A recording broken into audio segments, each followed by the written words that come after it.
Hey, I'm gonna do a quick review of Assassin's Creed Revelation. Just got it on Steam about about a couple of weeks ago. Just a little backstory. These games are really successful, sells really big. Um, some people either hate it. It can be divisive, but it's really good in general. Basically, it's an open world assassination game with a series of missions. Um, it's kind of hard using it seems to do a lot of things that I think like the Da Vinci Code doesn't do very well, or some of these other conspiracy theories, which is kind of the trend in a lot of pop culture. A lot of people like the conspiracy series stuff. To be honest, this is what I've always felt like the Matrix should have been ever since like all the hype towards part 2 was coming around. There was a rumor going around that Neo was a descendant from the past, and I kept having dreams of like, what if the Matrix went into, what if the Matrix had like past events and past other things, and the Matrix never did go that way, but here Assassin's Creed did, and I was extremely happy, especially with part two. The story basically this follows Ezio Auditore. This is his supposedly last chapter. He's moving on to Constantinople in his late age of probably presumably like in his late 40s at this point. He's extremely old now. Not too old. Kind of like in the same vein of like Snake in Metal Gear Solid 4. He's come to Constantinople to find 5 keys to unlock Altair's vault. Meanwhile, Desmond, who stabbed his girlfriend in the last game, is stuck in a coma in the Animus, and it's the original version of the Animus. And he's stuck with another character who's kind of gone schizo. And it's quite interesting. Interesting story. But first, let's get to the flaws immediately. First off, it's redundant. It's incredibly redundant. If you don't like fetch quests, if you don't like doing things, it pretty much like once you get the game, you get this big open sandbox and kind of have free reign to go around. There's less narrative, and in the past games, they used to lock you down on certain sections and do certain things until you can unlock it. Here, there's only about like 2 times they do that, and you basically get to see Constantinople almost immediately, very quickly, very quickly. Um, in fact, it's really easier. Constantinople is not as good as Rome was. Rome was fascinating. Rome was amazing. But Constantinople is extremely interesting. Back to the flaws.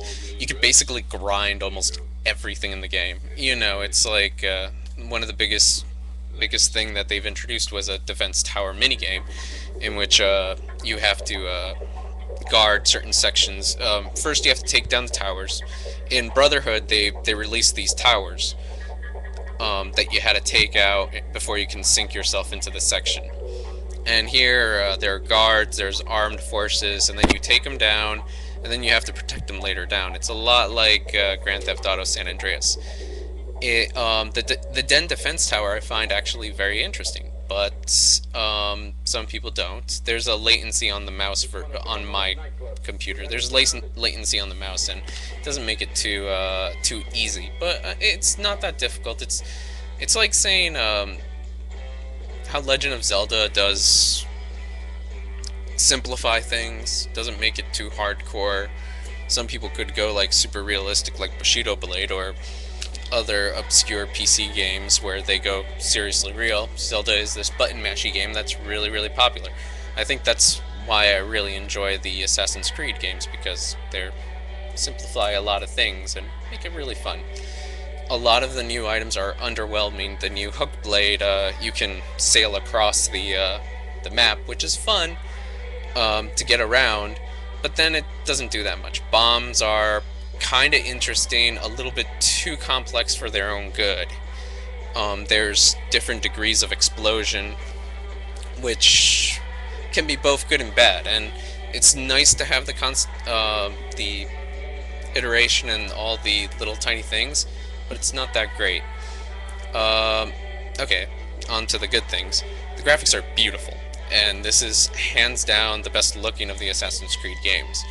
It really does look like they retooled the whole engine. The graphics are just beautiful. You can see a lot of detail in the eyes, lot better. I wish they could remake Assassin's Creed 2, which one of the biggest flaws was they were going too far and the characters looked pretty horrible. Here, the cast is cut down incredibly smaller. There's, it's easier to follow. It's not too complicated, which might have been some of the problems some people had with Brotherhood and Assassin's Creed 2. But here it's a considerably small cast. It's easier to follow, but it's really good. It's really good. Um, the best part, hands down, about this game is that Ezio is a mentor, and you get to see him like if you've been playing all these games. And one of the best moments in Brotherhood is traveling back as younger Ezio and seeing really the difference. Here, if you've been following, Ezio is dramatically different. There's practically none of that youthful arrogance that he had. He's charming, he's serious, he's very wise beyond his age. Well, he's old, he's age. But it's interesting to see him interact with a lot of things, and it's fun. And now as a mentor, this is the best part of the game, is when you now recruit members, you have to take them on to certain missions and train them. They will fail, or they won't fail, and it depends on you. And Ezio will discipline them, will lecture them, will train them, and that is something you don't see much in video games. And oftentimes you have the Ezio kind of define pretty much the kind of every video gamer out there, kind of what they kind of wish to be. Now you're a grown adult, and it's interesting. He's romantic, he's charming, he's the most interesting man ever, without that horrible commercial that for terrible beer. But this is really good. Other interesting thing is Altair is back, and he's redeemed because the end of Assassin's Creed 1, he kills his mentor, and there's a big split in his guild. Here, here it's interesting because the missions are unique, and he grows older just like Ezio, up to the point where he's really, really, really geriatric, and he just can't do some of the things that Ezio can do. It's interesting. It's fascinating. It's really interesting to hear where his story goes. The missions are amazing. There's amazing set pieces. Really, really great. I really wish they could remake Assassin's Creed 2. Just some of the graphics, some of the pacing, some of this is really, really at the top of their game. Sadly, as much as they want to say this is the end game for Ezio, I honestly say I could go for another Ezio game, even if he's in a comic, even if he's wicked old, I'd play it. It's interesting because we're talking about these games being released so short from one another, and what's interesting is they're these pulp adventure stories of an era that we really don't know that much about. I mean, our generation, and it has been told in a pop culture sort of sense. It's kind of our pop culture now is kind of like Fast and the Furious and Top Gun and all these dancing movies, and it's kind of this shallow thing. There's nothing like adventurous about it, or weird conspiracies and stuff like that, and that's where I think Assassin's Creed is unique, and it's something that I feel like, unlike other genres out there, you kind of want to read the fan fiction, you want to read the novelization, you want to read the comic. There's something you want to eat up about this that's extremely just engrossing. I think like Gears of War, I don't care that much. Mass Effect maybe, but like Perfect Dark had a graphic novel. Halo, I'm not into Halo. Sadly, I'm too old for the Halo crew. But Assassin's Creed is special. Something that I think that it even got me to the point where I said, who's cooler, Ezio or Batman? Well, Arkham Asylum came out at the same time, so that's why I mentioned it. But overall, if you're not that big of a fan, I say skip it. If you are a big fan, wait till there's a sale. It's honestly interesting. It's fascinating. Constantinople is an underrated city, and I think this game does impressive jobs with little lines explaining how important this city is. And that's where I think like this game shines. It's one of just like I sat there reading about every single building, the backstory of some characters. I really wish there was a villain that was up to par with the Catholic Church in the last game. Um, little quick little recommendation for those who don't know about this. If you like Assassin's Creed, I recommend this, The Scorpion. Beautiful art by Marini. Just hands down, if you like Assassin's Creed, if you like conspiracies like the Catholic Church and stuff like that, you will love this. This is amazing, beautiful, luscious, just amazing.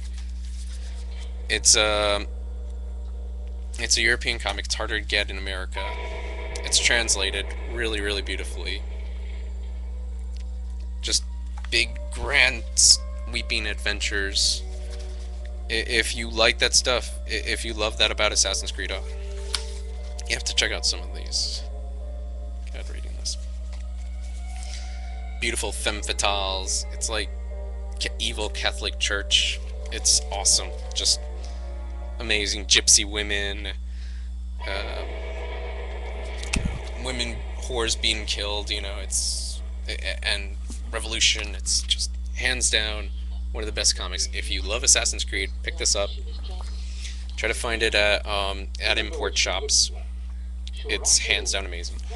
Overall, I feel very, very fortunate. I got this as a gift from one of my best friends, and I got the Team Fortress hat, which is the spy gets a nice hoodie, and dagger under his wrist, which is really, really dorky.